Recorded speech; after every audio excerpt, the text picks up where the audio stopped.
Hey everybody, it's Stacy Civil with Salon Today Conversations, and I'm here with Heather Yurko from Meatbeat. How are you, Heather? And Pip I'm doing University. awesome. I'm doing awesome.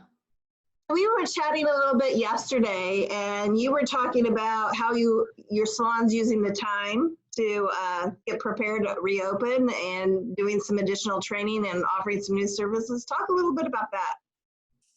So, this, I know for so many salon owners, we can get in this comparison mode of what am I supposed to be doing with my team? And we really base a lot of our thoughts and actions on what other people are doing.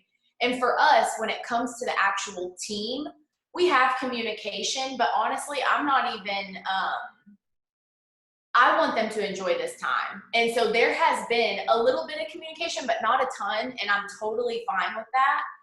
And myself and the other leadership, my leadership team, essentially, there's four, we are directors, and we have really went to work with how can we make sure that when we open, we are establishing a profit center. It's really what this is about. And so Right. we've really looked into, obviously right now, the majority of our services are cuts and colors, but really having another type of service that we offer that we can sell at a higher rate per 15 minutes that we're open. For us, that's extensions. We already do extensions, but we're training the entire team on it and getting our systems really nailed down with virtual consultations, virtual forms, the guests really not coming in before the service unless it's to double check matching hair, and then building up a large inventory of hair and backstock so we can be doing several of these services a day with every service provider. So that's really what I've been working on behind the scenes. And you talked a little bit about really making every minute count in the salon and calculating what you're making per minute. And it was kind of fascinating when you said sometimes a haircut is more expensive. It's losing you money if you're figure out what you are to open for that time. So Yeah, this is something that we do in our program, Pip University. Well, Pip University is the company, but our program, Rich Life CEO, where we take our salons and we have them fill out an expense sheet. And an expense sheet looks just like a P&L, essentially, except for we don't use any of the same terminology. So cost of sales, gross profit. If you're new, and even if you're not new, it's hard to even know what that stuff means if you've never been taught. So we break it down to where it is so clear for them. And then when they add up all their expenses per month, payroll, electric, commissions on things, their pay, all that stuff, salon software. And then you figure out how many hours you had available for sale for the month. How many hours of that were you actually productive? You can figure out how much it costs your salon to run and be open per hour, and then how much it costs your salon to be open per hour you're utilized. And I guarantee that the majority of salon owners that do this math, every time that they sell a haircut, they are losing money. And I guarantee that's probably for 95% of the salons out there. Every salon that I've looked at, including my own, all of them, we were bringing in, I mean, this is crazy, Stacy. We were bringing in less money on haircuts. And if it costs me $78 to run my salon every hour, our minimum tier, we were selling haircuts for $52. The majority of those haircuts were booked for 45 minutes. But for all the haircuts that were booked for an hour, we were losing 20 something dollars. And I'm like, who in their right mind sells a product that they know they're going to lose money on? And so we've really looked at our finances. I'm sure every salon owner has, and we are running a really lean ship right now, just canceling everything that we can. But even when we open up, we are very clear on what's going out and what's coming in. So obviously a salon has to do haircuts. So is the answer to raise your prices or have just a right balance of other services that you are making money on to offset that? That is really good question. Yeah, we have to do haircuts. Obviously, we do have a balance with our colors, so that helps. But to me, I'm like, I think that's unacceptable. We've just gotten into this habit because decades and decades have gone by where whoever started doing hair started it in a kitchen. And then we've evolved, and a lot of salon owners have caught on, but a lot haven't. And for me, I'm like, no, I don't want to sell anything. I don't want to sell anything that's going to have us lose money. So it's about knowing what your finances are, knowing what you're spending every month on your payroll. What does your payroll look like? And then it is also about raising your prices and raising your prices. So many people get scared about this, and it's really not about the service that we're offering. John DeJulius in The Secret Service, that's the book that he wrote years ago. He talks about a haircut, and it's really not about a haircut. And if they're doing $100 haircuts, when they go out and talk with their friends, they're like, but listen to everything that you get with this $100 haircut. Their jewelry being cleaned while they're in the shampoo ritual, stuff like that. All of that goes to how much we're charging. So short answer, actually long answer, you have to charge more. And then we have to make sure that our finances and what we're spending our money on is lean and we're being intentional. That's very good. So you've got to raise your prices, but then you've got to make the experience match the price. And you know, to me, I have a money coach, and he told me, and I'll never forget this, and it's a lot like that quote, don't decrease the goal, increase the effort. And it was around pricing of my services. This was pertaining to PIP University, but it's universal. And I was like, I want to charge this, but I don't know if that might be too expensive. And he said, don't ever look at it like that. What do you need to do to make it worth and make the value high enough to where people will see it as an equal exchange of value? Then you stay with that price. So for me, we just had a huge price increase at my salon in February, where we switched all of our pricing to charging based on time. And some of our guests ended up paying a lot more money. And I wouldn't let myself go below this benchmark that I wanted. And I said, that just means we have to rise to the occasion and be more and be better for the guests that we're serving.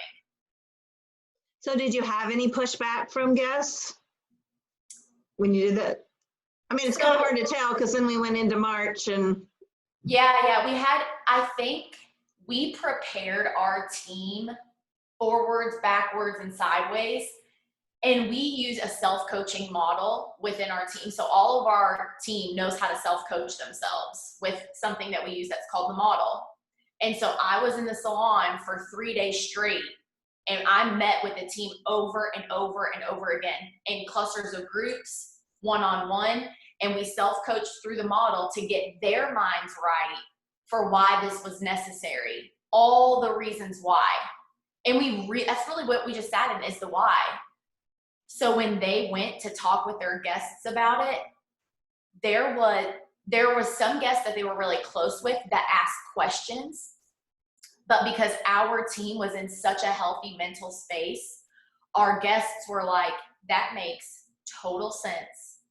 And I'm really happy for you. Because we told our team, this is a way that we will be able to pay you more, especially when you look at everything that's going on with COVID. There's some salon owners that I've talked to that are struggling with getting their teams to come back. Now, this might be super controversial, but it needs to be talked about. And I'm like, if we were able to pay our people like corporate America is able to pay their people, it wouldn't be such a struggle, because they're like, okay, I'm on unemployment right now and I'm not making a lot of money. I need to get back to my normal life where I'm making a very, very good living for myself. And it starts with what we charge. Great. Well, you developed this Rich Life CEO program, and I know a lot of other salon owners are teaching as part of that program. So talk a little bit about that program and what it takes people through that attend it. You know, it is, I told you this a little bit yesterday on the phone, but it is It's a tough course. It is not for the faint of heart, because we get in there and we help you. I don't want to say fix your business, because that sounds so cliche and just like that's not going to happen. But we get in there and we help you get a solid foundation built where you even have the opportunity to come out profitable and you're not burning at both ends. And so I have other salon owners across the country that have taken the program, and the ones that were extremely successful and possessed really great leadership qualities or grew a lot in the program, they have come on as professors. So myself and the team of professors, we lead people. It's a 16-week program. There's 4 different chapters that we cover, and they are the foundational chapters that a salon owner has to implement in their business, or you just aren't set up to have a profitable business when it comes to you being fulfilled in your heart and you being fulfilled in your bank account. And one of the things, we really tackle money, we really tackle clarity of money and culture. But one of the things that we do is salon owners that are behind the chair, way too much. We decrease their hours behind the chair by 40%. And that goes into effect in their salon software between weeks 8 and 10.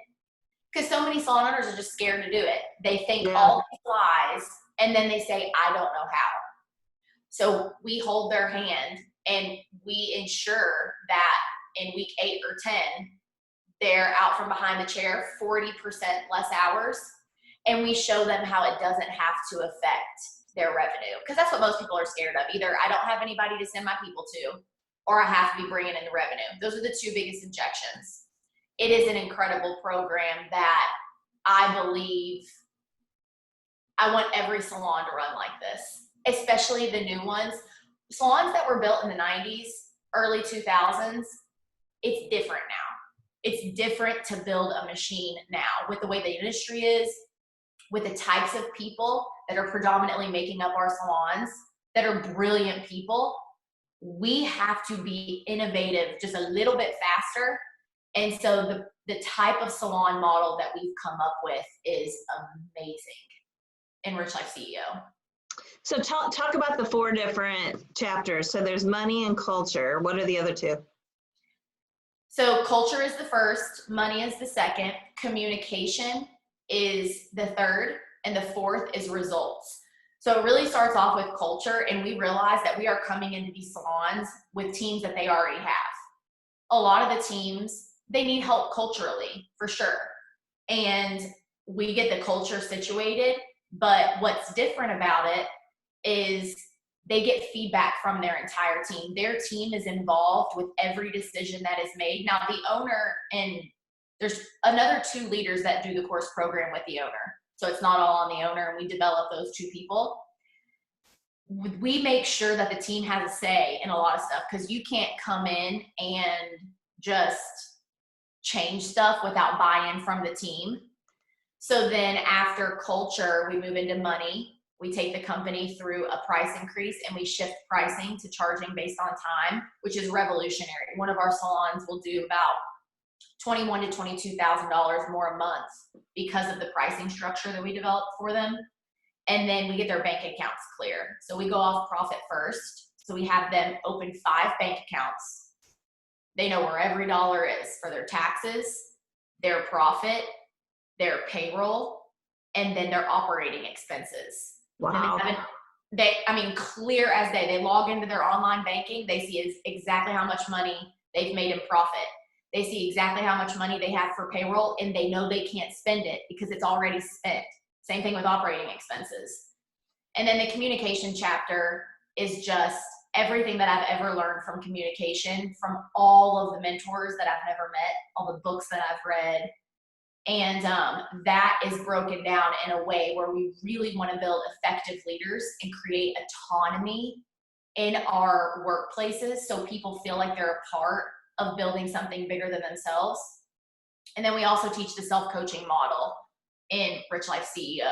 And we encourage the owners and leaders that are in the program to teach their teams the self-coaching model, because that's where everything starts and stops. is the development of our thoughts and our brains. I know that that can sound a little bit like, show me the money. I want results. The only way that we get results and that we get our team to get results is through healthy thinking. So that's pretty much the course in a nutshell. That's very cool. So how many salons are working through that process right now? So that is a really good question. Right now, we probably have about 10 salons in the program that are currently in the program. And then we launched a beta round in August to see how it went, see what we needed to make changes in. We made the changes November through December, and then we launched again in January. But there's limited, we can't take on, because this is very intimately guided. We have the salon software information to the salon. We know every person on the team. We know every report, every dollar. And so it takes a lot of one-on-one time, and we only have so many professors. So we're close to max capacity right now. But it's also 4 months long where we have to go through a full rotation. But then hopefully as people start to graduate, we'll bring some of them on as professors. If you go through the program, there's a really strong chance that you definitely want to be a professor afterwards, because you see what it did to your business. So as we get more professors and we train them, we'll be able to see more students. That's really remarkable, Heather. Sounds like a great program. Thank you so much. One thing that you said that was interesting to me is that you had them set up 5 different bank accounts. And an owner told me recently that a financial advisor told her to establish relationships with 3 different banks. And that proved to be instrumental in her getting the PPP loan. So because she had a community bank relationship, like a bigger brand relationship, and that she had 3 places to start with. So yeah, so we have one student. We have them go through a very specific process. It's all written out for them in lessons, where they possibly have to switch banks, and a lot of them do. One of our students, she posted last week that she switched banks when she was in the money chapter. She was in the money chapter about 7 weeks ago. And she got her PPP loan and money because of the bank that she switched to, because we recommended that she needs to go somewhere else to open up the 5 bank accounts, which I just thought was awesome, because if she would have stayed at her other bank, she wouldn't have received the loan. Yeah. It's fascinating what's going on with that program, that loan program.